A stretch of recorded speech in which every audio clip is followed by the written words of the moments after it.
स्वागत छ सानोमा भ्लगमा। म धेरै दिन पछाडि फेरि पनि भ्लग बनाउने कोसिस गरिरहेको छु है। म चाहिँ आज ठ्याक्कै पशुपतिमाथि डाँडामा घुमिरहेको छु। यहाँ भाइ पनि छ मसँग।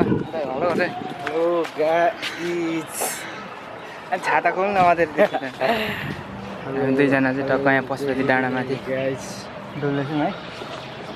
पछाडि चाहिँ हाम्रो कुहिले बाबा बाबीहरू गइसक्नु भएको छ। हामी चाहिँ टक्क अब नेपालको घर जानुपर्ने हुन्छ। कताबाट जान्छ घर चाहिँ? भ्लग चाहिँ मैले अब त्यस्तै कारणले कचाकुचुक भनौँ न, त्यही कारणले हाल्नु पाइनँ है। र आजबाट चाहिँ फेरि हाल्ने कोसिस गर्दैछु। थोरै कचाकुचुक पाराले केही गलत हुनसक्छ। मुस्कान तिम्रो मुस्कान। पशुपति गाई पशुपति। अघि हामी कहाँबाट आएको? उताबाट आएको ज्ञादुरे। हाम्रो ज्ञादुरे मेन छ यता चाहिँ। जाउँ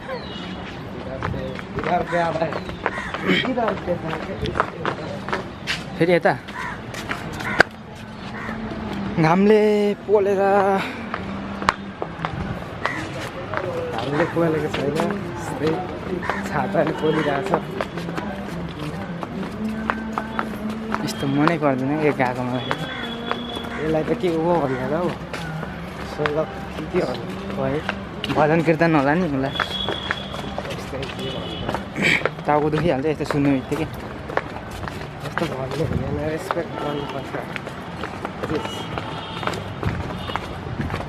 चाहन्छु पारि जानुपर्ने हो अब।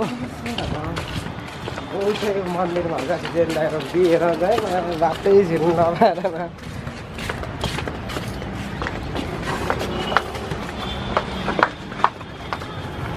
हामी चाहिँ पशुपति एक राउन्ड लाएर पनि अब घर जानुपर्ने हुन्छ। हामी चाहिँ टक्कसँगले कता हो मलाई बाटै थाहा छैन। यसले हिँडाइरहेछ पुरै मलाई चाहिँ। तेरो आजको गाइड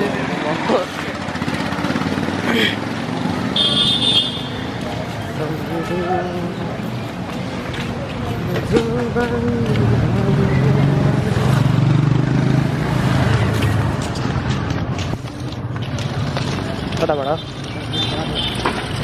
ठ्याक्क हामी चाहिँ पुल पनि तरेर जानुपर्ने हुन्छ। यो कुन खोला खासमा? बागमती होला है, हाम्रो घरले तपाईँको रकमको खोला है। हामी चाहिँ टक्क बागमती खोलाको पुलमाथि टक टक टक टक टक टक दुईजना हिँडिरहेको छु मैले।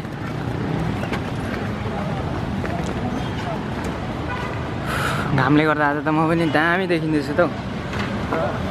घामले गर्दाखेरि अनुहार सेतो न सेतो देखिरहेको गाडी पनि। कताबाट?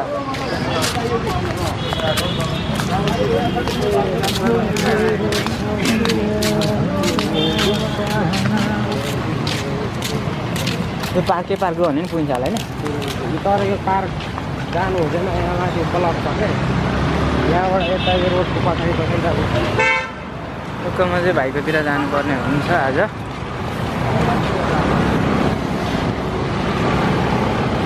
अब चाहिँ हामी जाँदैछौँ ल। टक्क पुगेर भेटौँ है त गाई।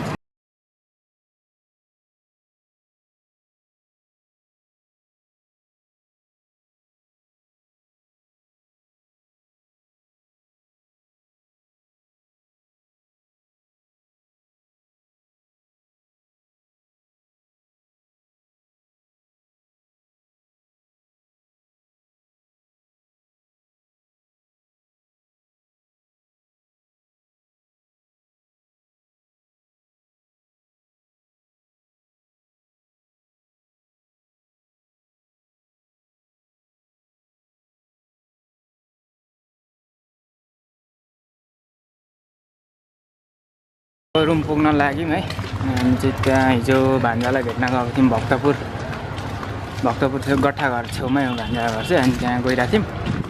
हिजो चाहिँ फेरि एकदमै ठुलो एक्सिडेन्ट भएको रहेछ क्या त्यहाँ गट्ठाघरमै ठ्याक्कै। दिउँसो फेरि भएको रहेछ। मैले त भिडियोहरू मात्रै हेरेँ। मान्छे चाहिँ एकदमै डेन्जर के त हेर्नै नसक्ने एक्सिडेन्ट चाहिँ।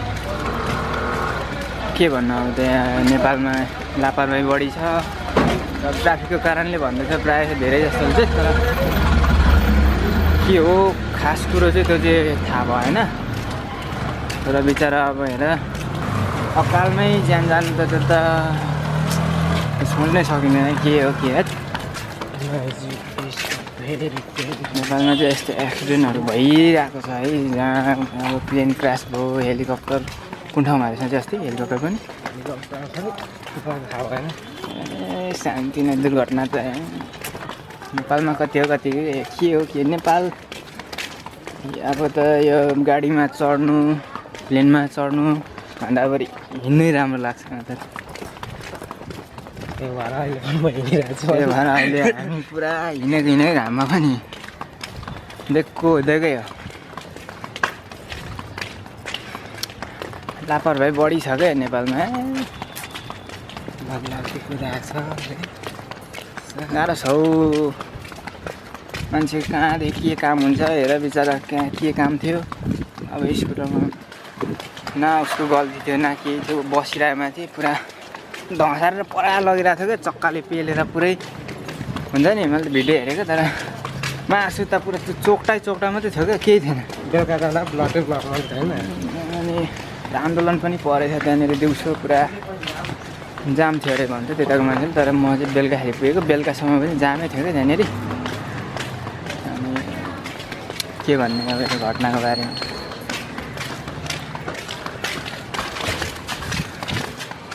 ट्राफिककै गल्ती हो चाहिँ भनेको चाहिँ त्यो त सुनेको। अब ट्राफिक त चिट काट्दै थियो अरे। अनि खै के कता त्यस्तै सुन्नु चाहिँ लास्टै दुःखद घटना हो क्या हिजोको चाहिँ। आम्मा त्यो भिडियोमा हेर्दाखेरि मेरो त टाउको दुखेर नि।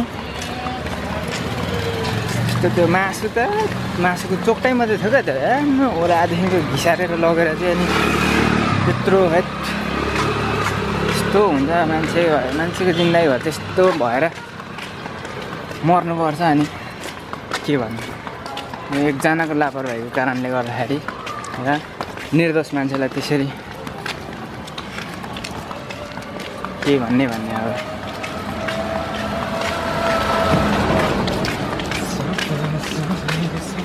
हामी चाहिँ रुम आइपुग्नु आँट्यौँ है।